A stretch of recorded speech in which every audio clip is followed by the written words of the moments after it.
Avui us explicaré. Hi ha una vaca a la nevera. Estigueu atents que comença en un plis.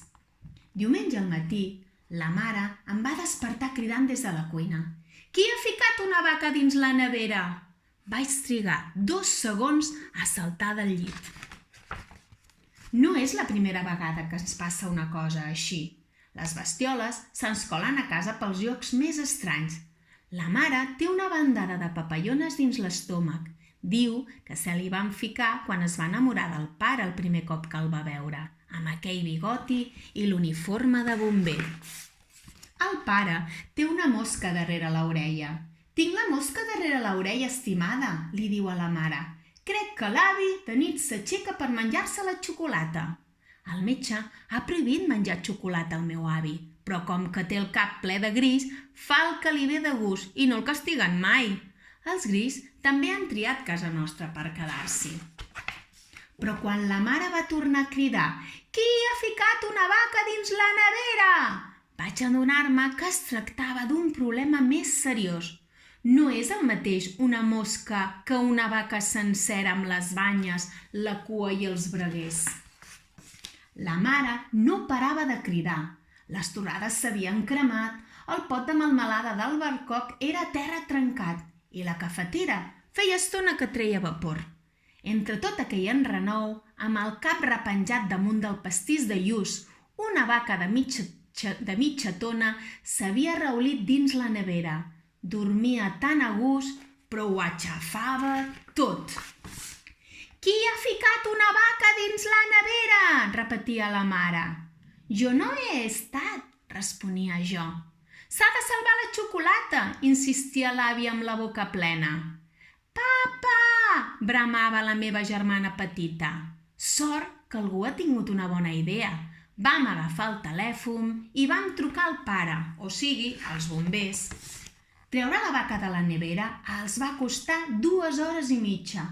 Apagar focs i ajudar un gatet a baixar d'un arbre és fàcil, ho fem cada dia, però treure vaques de les neveres és una altra cosa, s'excusava el pare.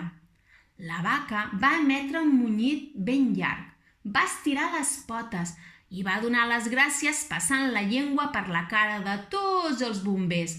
Va fer un rot i es va tirar un pet. «És genial tenir una vaca lletera a casa. La trauré a passejar amb una corretja vermella», vaig dir. «La vaca no es quedarà pas a viure amb nosaltres», va replicar la mare. «On la posarem una vaca lletera?» «No entenc a la mare. Tenir una vaca lletera és molt útil. Sí que seria un problema, per exemple, tenir una popòtama a la banyera». «I qui li dirà que no es pot quedar a la Carola?», li vaig preguntar. «La Carola? Qui és la Carola?», va dir la mare. «Ella, la Carola formatge de bola, és la vaca». Sabia que a la mare li sabria greu fer fora de casa una vaca a qui ja havien posat nom. La Carola es va quedar a viure amb nosaltres, però va ser el seu enorme cor de vaca els que ens va acabar de conquistar. Als matins, la Carola ajudava a fer l'esmorzar. El dilluns, dimecres i divendres ens donava llet sencera. Els dimarts i els dijous, descremada, i els caps de setmana, llet amb xocolata. L'avi estava encantat, però no per la xocolata, no, sinó perquè la Carola li fa fer molta companyia. Se li asseia al costat en un banc del parc i es passaven al matí rumiant les seves coses. El pare ha deixat de tenir mosques darrere l'orella. Ara totes ronden al voltant de la Carola i ella fa anar la cua d'un costat a l'altre per espantar-les i munyeix alegrement. Alguns dies la Carola formatge de bola m'acompanya a l'escola. Ens asseiem a l'última fila perquè tothom pugui veure bé la pissarra. Per més que la Carola s'ajupi a la cadira, una vaca és una vaca i ocupa molt d'espai. La Carola no és gaire bona jugant a fet i amagar, ni saltant a corda, però quan hi ha un partit de futbol, tothom la vol al seu equip. La Carola s'estira davant la porteria i no hi ha manera de fer-li un gol. Però algunes vegades la Carola té un enorme cor de vaca i s'aparta expressament per menjar-se un trèvol de la gespa i així es deixa guanyar.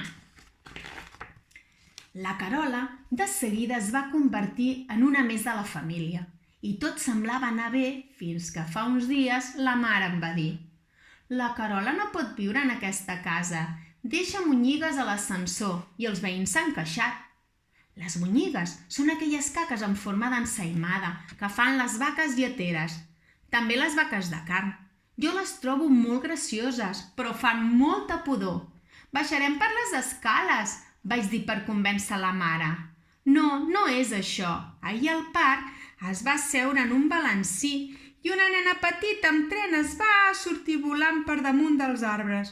Va aterrar a l'estany i la van treure tota xopa. La Carola ha de marxar». Vaig ser jo qui va donar la notícia a la Carola. Es va posar molt trista i va deixar de donar llet. Ara que la Carola se n'ha anat, l'avi no vol asseure's al banc del parc. Diu que està molt sol sense la Carola. El meu pare, cada cop que apaga un foc o rescata un gatet de dalt d'un arbre, explica amb melangia: «Sap, jo una vegada vaig treure una vaca lletera d'una nevera. Sí, com ho sent, era una vaca fantàstica». Com trobem a faltar a la Carola? I aleshores, quan ja pensava que no tornaria a veure mai més a la meva vaca, alguna cosa se li va remoure dins de la mare. Diria que van ser les papallones a l'estómac.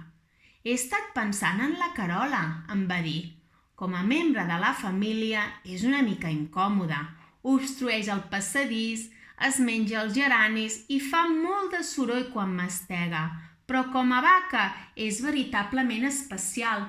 Crec que l'hauríem d'anar a buscar». Va ser el dia més feliç de la meva vida, més que el dia que em van regalar els patins, més que el dia que vaig menjar 3 caixes de bombons. La mare té un cor enorme, un enorme cor de vaca. La tornada des de la granja fins a casa va ser molt divertida.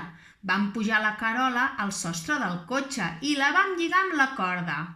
«Una vaca sempre ha de viatjar a la vaca», va explicar el pare. La Carola formatge de bola estava feliç saludant a tothom que s'aturava a mirar-la. És genial tenir tota la família unida. Ara que la Carola s'ha instal·lat definitivament a casa, tot ha tornat a la normalitat. Bueno, o gairebé tot, perquè sabeu què ens va passar el diumenge?